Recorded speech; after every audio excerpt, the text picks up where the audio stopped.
remarkable story of survival. For a week, family and friends of missing Canberra teenager Kathleen Bautista had feared the worst. And yesterday came the news they thought they might never hear.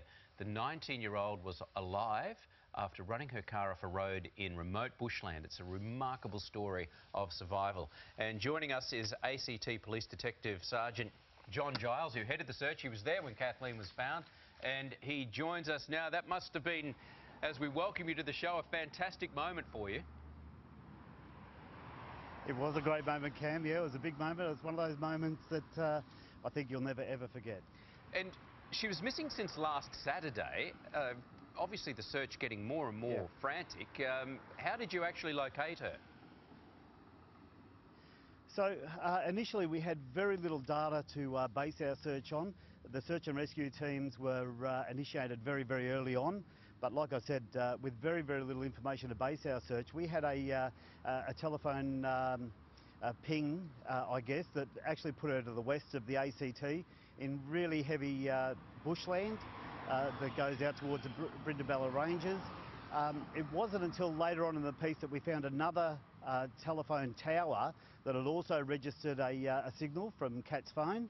And our fantastic intel area were able to decipher some of that information with the assistance of Vodafone, and late Thursday night we were able to overlay those signals onto a map, and all of a sudden we had a very small area where the two towers overlapped, and that's where we targeted our strategic search on Friday morning. Right, it's great that the technology worked that way. So even 20 years ago, if this same incident had happened, she may well have perished.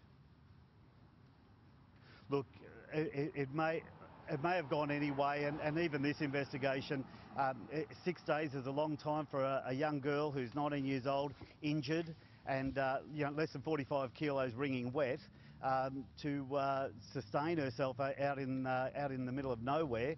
But it really is a miracle story. Yes, and looking at the photographs of Kathleen, she, as you say, she's so slightly built. She must have a heck of a spirit of survival in there, the will to live. Can you tell us about the nature of her injuries and how she did manage to survive those long nights in freezing cold conditions? Look, they're very good questions. We actually haven't spoken to Kat yet. The priority for Kat is to get better. Her story of survival is going to be a very, very good one. I don't know how she managed to survive, and I've got to say that given that the car accident, and I'm sure you've seen the car and the damage to that car, I'm confident that 100 times, 99 times, nobody walks away from that accident. But on this occasion, Kat did. She is in remarkably good health, and I expect that she'll be released from hospital as early as next week. Look, I understand, you can't explain really the nature of her injuries at this stage, but can you tell us what was said when you first came upon Kathleen, and what was her mood and reaction like? She was surprisingly in very good spirits. She was very chatty. The very first moments when we actually approached Kat and she started to speak, I just turned and rang Dad straight away and let him know, and you can imagine his response to that. Kat, she was in very, very good spirits, and I was just saying before that at one stage one of the officers was shielding the sun from her eyes, and she looked up at him and said, "So, do you want a high five? Do you?" And she was really cheeky, and she was really happy, and it was a great moment. It was a really good moment. Look, that must have been special for you too, because as a police officer you get to deliver too often bad news, but to have great news like that, what a day.